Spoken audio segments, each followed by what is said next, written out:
From simple lines on a television screen to almost lifelike characters, the world of computer animation has come a long way. Today, computer graphics is a multi-billion-dollar industry. From high-tech games and design to unbelievable special effects and animated feature films, the power of computer-generated images is everywhere. 60 years ago, Walt Disney required 1,500 artists to draw the images for his groundbreaking film Bambi.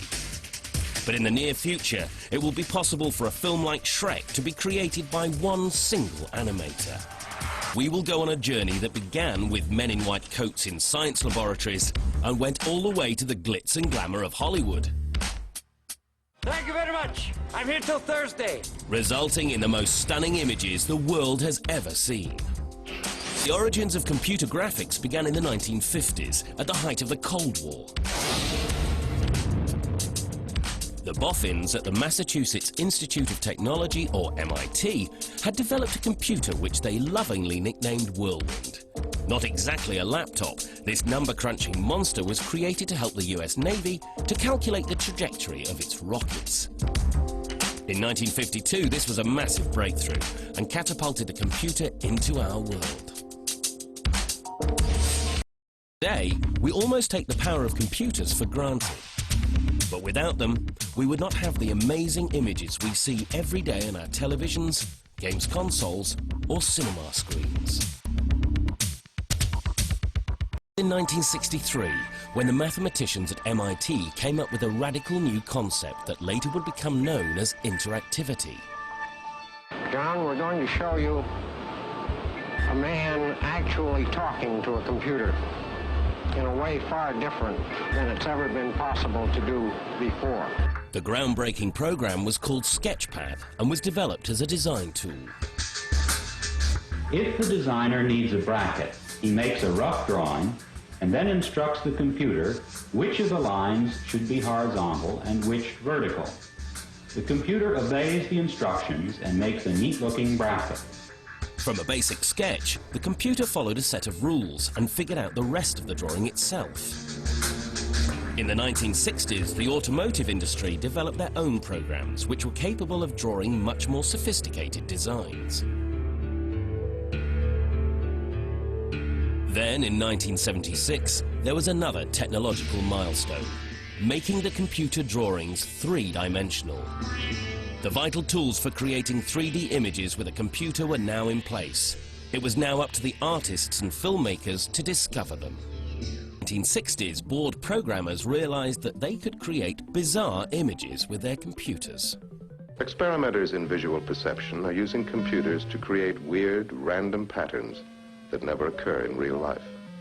In the 1970s, these wacky artists got hold of the computer technology, experimented a little, and went completely psychedelic. Computers could also manipulate and animate pictures.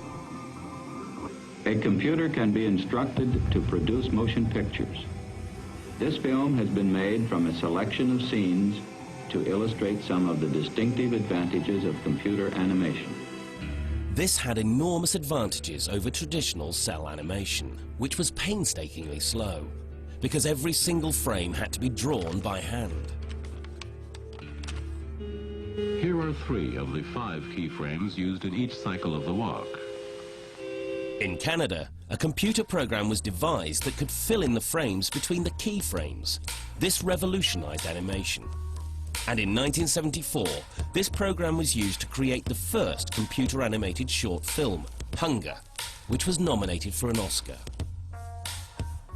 I would say it was about 8 or 9 years ahead of its time because people didn't know what to make of it at the time.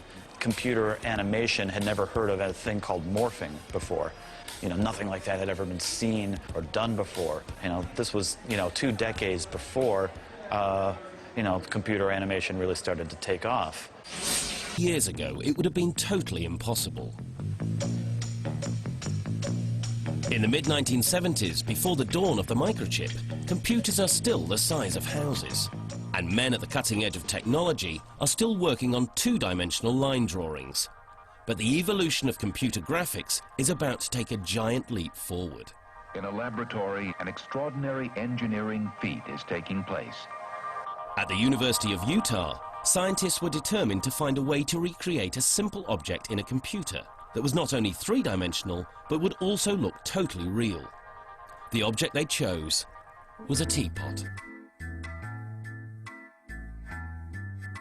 The teapot turned out to be a very nice test bed of rendering techniques because it has lots of different types of shapes in it. There's large bulbous areas on the main surface. There's a what's called surface of negative curvature along the spout. There's very sharply creased areas around the rim. And after a while, the joke kind of got more and more entrenched in the computer graphics business of make a picture of a teapot to show that you can actually draw things. In their quest for realism, they first recreated the teapot as a wireframe in a 3D vector graph. Then they eliminated the lines that would not be seen if the teapot were real. They then applied a process called facet shading, which simulated how light reflects off surfaces. They discovered that it was light that was the key in making an object appear more realistic. The facets were smoothed over to make the shading look continuous.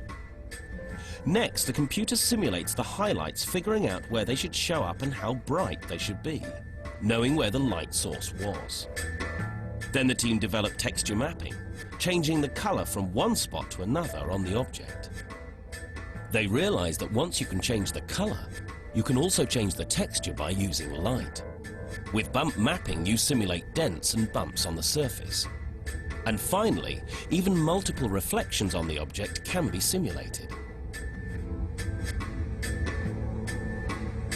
You have to remember that there is nothing about these stunning images that is real.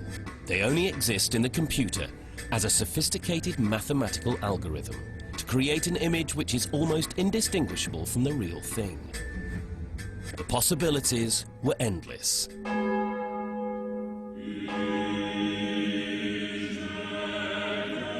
Fiat Lux was an experimental film by computer scientist Paul Debevec, which demonstrates his technique of simulating real light. Fiat Lux, I think, impressed a lot of people because it was so hard to tell, what was real and what was sort of scientific experimentation, and yet it all hung together beautifully as a short project.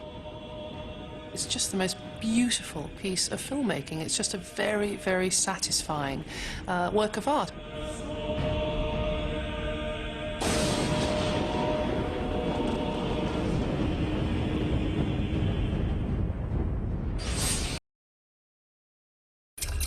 In the 1970s, the boffins who were writing the software were held back by the hardware. The storage of data was limited by computer memory until in 1971, the advent of the Intel microprocessor, or silicon chip, revolutionized the computer world. This meant the computer-generated images, or CGI, made a quantum leap. Now, images generated on a computer could be output onto video. This time, it was not the industry or the military, but advertising agencies who spotted the potential of the powerful images that could be created with CGI. The first computer-generated ad was for Brillo. Sexy Robot in 1983 was the first piece of computer animation, which used the movements of a real person and translated them by using reference points painted onto the body into a computer-generated figure. And all this for tinned food. Even experts couldn't get their heads around these new computer-generated images. I think we should get straight on and look at some of the award winners. Winner of the commercial category, this is again from Britain. It's Robinson Lambinerns and Electronic Arts Get Smarties. Very, very jolly, isn't it? Yes, now when I first saw this, I just didn't believe, well, I couldn't understand how it was achieved, but it is a computer, beautiful modelling, beautiful animation. I mean, look at that model there. Nothing but a computer could actually create these images. No, it would take a lifetime, it seemed, to do that, yes.